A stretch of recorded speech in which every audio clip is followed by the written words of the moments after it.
भाइयों एवं बहनों, जय श्री गुरुदत्त। आप सबका शाश्वत ज्ञान गिरनार से चैनल में स्वागत और अभिनंदन है। बंधुओं, कभी आपने महसूस किया है कि कोई अजनबी अचानक आपके जीवन में आता है और कुछ ही पलों में ऐसा लगता है जैसे वो आपको बरसों से जानता हो।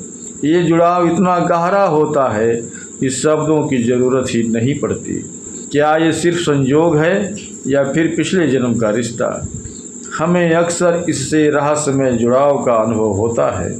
हम सबने ज़िंदगी में ऐसे लोगों से मुलाकात की है जिनसे पहली बार मिलकर भी अजीब सी आत्मीयता महसूस होती है।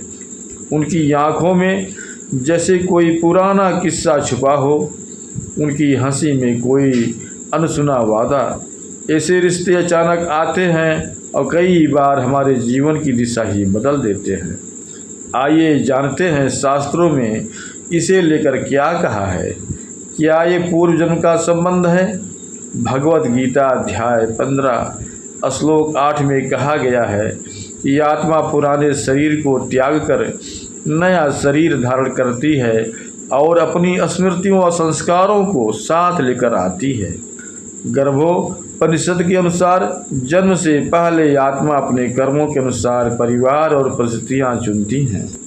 इसका मतलब है कि पिछले जन्मों में जिनसे गहरे भावनात्मक या कर्म संबंध बने, उनसे पुनः मिलना संभव है। भले ही पहचान बदल जाए, लेकिन आत्मा पहचान लेती है। वैज्ञानिक और आध्यात्मिक दृष्टिकोण से इसे समझने का प्रयत्न करते हैं। मनोविज्ञान इसे डेजा वू कहता है, यानी किसी स्थिति या व्यक्ति को पहले भी देखने का एहसास। लेकिन कई आध्यात्मिक गुरु मानते हैं कि ये दरअसल डेजा वू या पिछले जन्म की स्मृति की झलक है।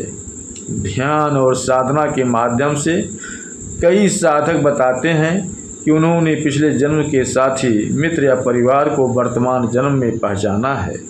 ये मुलाकातें अक्सर किसी अधूरे कार्य या अधूरे वादे को पूरा करने के लिए होते हैं।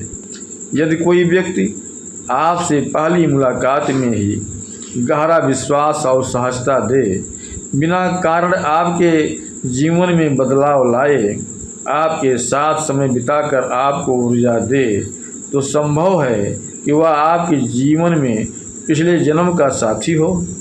तो अगर अगली बार जब कोई अजनबी आपको अपना सा लगे, याद रखिए, आत्माओं का मिलन कभी भी आकस्मिक नहीं होता।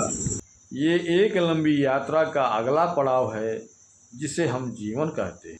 फिर मिलेंगे किसी और शाश्वत ज्ञान के साथ। जय श्री गुरुदत्त, जय श्री गुरुदत्त।